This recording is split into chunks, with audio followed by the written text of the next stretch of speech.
नमस्कार। क्या आपको अस्थमा है? तो क्या आपने कभी सोचा है कि क्या एक दिन आपका अस्थमा पूरी तरह से खत्म हो सकता है? मान लीजिए आपको कई महीनों से सांस नहीं फूली, खांसी नहीं हुई, सीने में जकड़न नहीं हुई और अस्थमा का कोई अटैक भी नहीं आया। तो क्या इसका मतलब है कि आपका अस्थमा ठीक हो गया है? या बीमारी अभी भी मौजूद है और किसी भी समय दोबारा परेशानी खड़ी कर सकती है? और अगर अस्थमा पूरी तरह ठीक नहीं होता तो फिर सबसे बड़ा सवाल है कि क्या इनहेलर जिंदगी भर लेना पड़ेगा? बहुत से लोग इन सवालों का जवाब जाने बिना ही एक बड़ी गलती कर बैठते हैं। जैसे ही उन्हें कुछ समय तक परेशानी नहीं होती, वे अपनी दवा या इनहेलर खुद से ही बंद कर देते हैं। लेकिन क्या ऐसा करना सही है? अस्थमा के बारे में असली सच्चाई क्या है, आज इसी को हम आसान भाषा में समझेंगे। नमस्कार, मेरा नाम रविंद्र सोनी है। मैं एक पत्रकार हूं और स्वास्थ्य से जुड़ी महत्वपूर्ण सामग्री या जानकारी आसान भाषा में आपके लिए लेकर आता हूं। तो सबसे पहले समझते हैं कि अस्थमा आखिर होता क्या है। अस्थमा फेफड़ों की सांस की नलियों से जुड़ी एक क्रॉनिक बीमारी है, यानी जो लंबे समय तक बीमारी चलती है। इसमें सांस की नलियों में सूजन और उनके सिकुड़ने की वजह से हवा का आना जाना मुश्किल हो जाता है। इसके कारण सांस फूलना, खांसी, सीने में जकड़न और सांस लेते समय सीटी जैसी आवाज आ सकती है। लेकिन एक खास बात है, अस्थमा के सिम्टम्स हर समय एक जैसे नहीं होते। कभी बहुत ज़्यादा परेशानी हो सकती है और कभी बिल्कुल भी नहीं, और आप एक सामान्य सा महसूस कर सकते हैं। लेकिन अब आता है सबसे बड़ा सवाल, क्या अस्थमा हमेशा के लिए ठीक हो सकता है? अगर ठीक होने का मतलब यह है कि बीमारी शरीर से हमेशा के लिए खत्म हो जाए और भविष्य में कभी वापस ना आए। तो आज की मेडिकल साइंस के अनुसार अस्थमा का कोई गारंटीड परमानेंट क्योर यानी इलाज उपलब्ध नहीं है। लेकिन कहानी अभी खत्म नहीं हुई, क्योंकि अस्थमा का परमानेंट क्योर नहीं होना और अस्थमा का कंट्रोल में ना आना, इन दोनों बातों में बहुत बड़ा फर्क है। सही ट्रीटमेंट से अस्थमा को बहुत आसानी से और बहुत अच्छी तरह से कंट्रोल किया जा सकता है। इतना कि व्यक्ति सामान्य जिंदगी जी सके, काम कर सके और अपनी रोजमर्रा की एक्टिविटीज को कर सके। तो अब अगला सवाल और भी महत्वपूर्ण है। अगर कई महीनों से अस्थमा के सिम्टम्स नहीं हैं, तो क्या बीमारी खत्म हो गई? सिम्टम्स नहीं हैं तो क्या अस्थमा खत्म हो गया? जी हाँ, मैं यही कह रहा हूं। मान लीजिए किसी व्यक्ति को पहले बार बार सांस फूलती थी, इलाज शुरू हुआ और धीरे धीरे सिम्टम्स गायब हो गए। अब कई महीनों से कोई परेशानी नहीं है, तो क्या वह यह कह सकता है कि अब मुझे अस्थमा नहीं है? जरूरी नहीं, क्योंकि सिम्टम्स का लंबे समय तक गायब रहना और बीमारी का हमेशा के लिए खत्म हो जाना एक ही बात नहीं है। गीना, जो कि एक संस्था है, अस्थमा को एक ऐसी बीमारी मानता है जिसके सिम्टम्स और रिस्क समय के साथ बदल सकते हैं।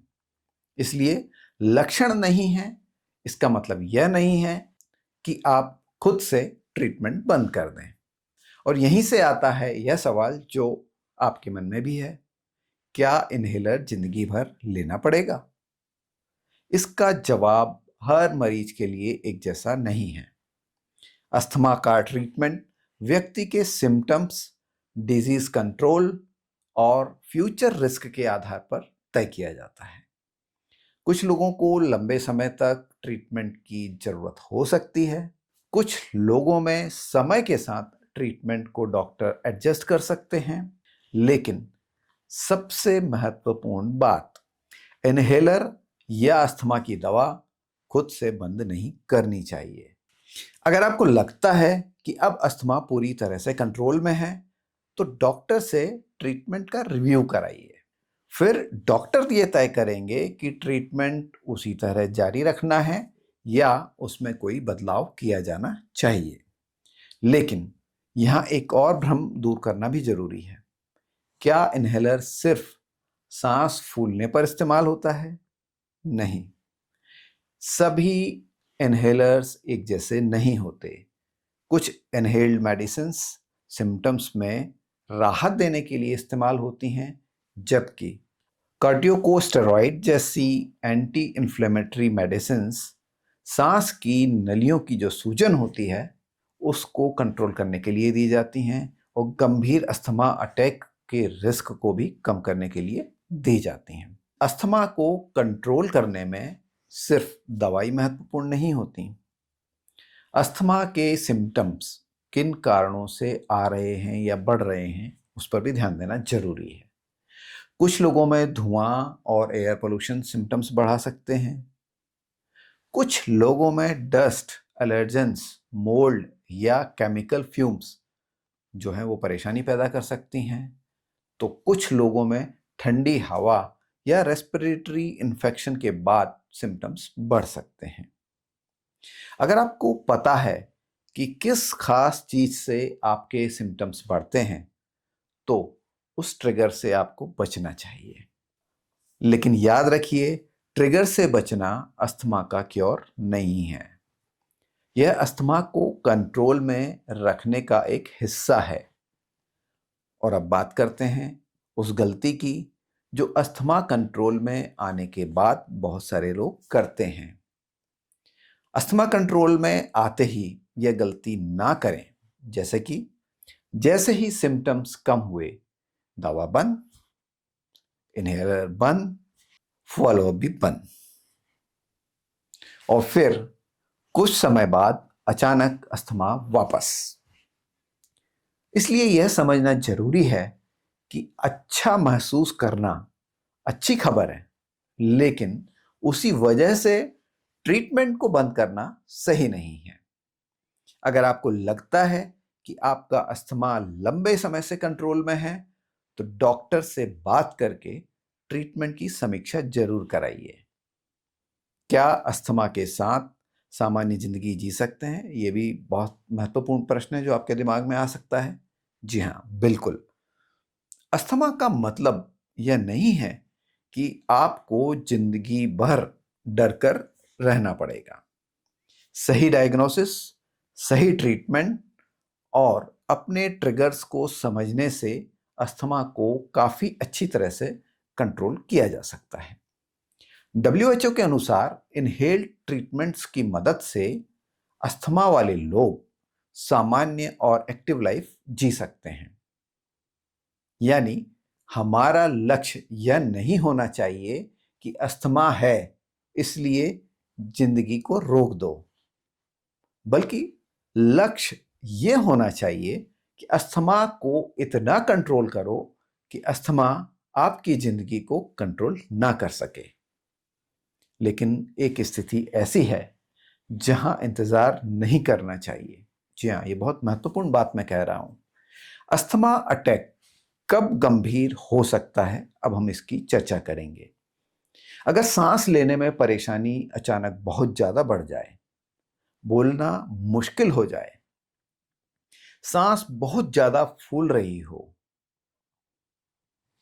या हालत तेजी से बिगड़ रही हो, तो इसे सामान्य परेशानी समझकर घर पर इंतजार नहीं करना चाहिए।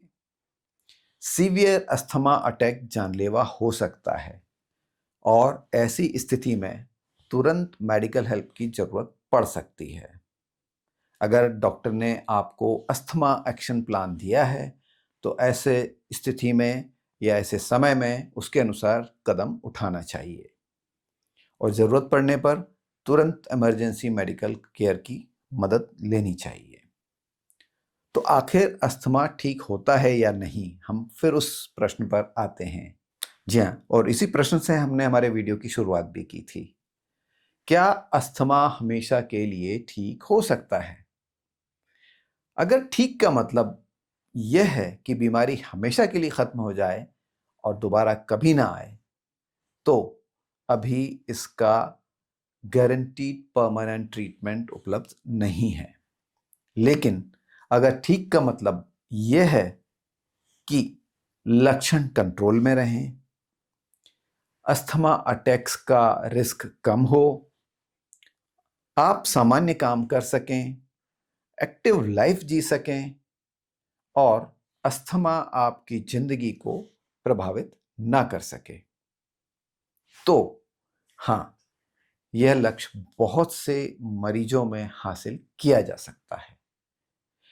तो इस वीडियो की सबसे महत्वपूर्ण बात याद रखिए, अस्थमा को खत्म करना हमेशा संभव नहीं है, लेकिन अस्थमा को कंट्रोल में रखना संभव है।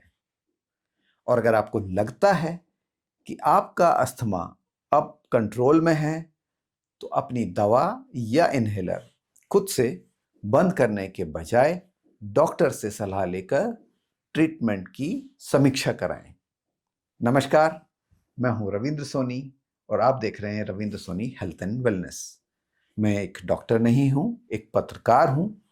यह वीडियो केवल स्वास्थ्य संबंधी जानकारी के लिए है। आपकी व्यक्तिगत बीमारी, दवा, ट्रीटमेंट का फैसला योग्य डॉक्टर ही आपकी स्थिति को देखकर कर सकते हैं। इसलिए कभी भी आप किसी वीडियो को देख करके कोई निर्णय पर ना पहुंचें और अपने क्वालिफाइड डॉक्टर की सलाह अवश्य लें। जल्दी मिलते हैं एक और वीडियो में। तब तक के लिए धन्यवाद। जय हिंद।